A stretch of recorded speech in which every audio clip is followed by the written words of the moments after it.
For the repair of the oxygen analyzer by Servomex, the following procedures were necessary.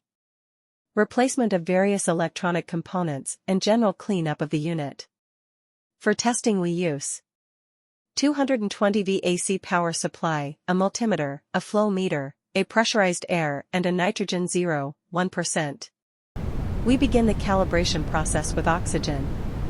After the analyzer has been running for about 1 hour to warm up, we set a low air pressure at the input of one of the flow meters.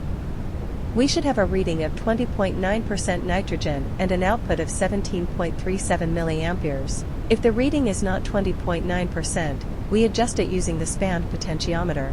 Next, we introduce nitrogen at the analyzer's input. When the nitrogen is introduced, the reading should be 0.1% nitrogen and an output of 4 milliamperes.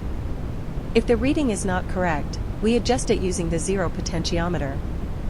Once these adjustments are made, the analyzer is ready for operation and has been properly calibrated. It is now clear that the oxygen analyzer by Servomex is working successfully and is ready to be delivered to the client.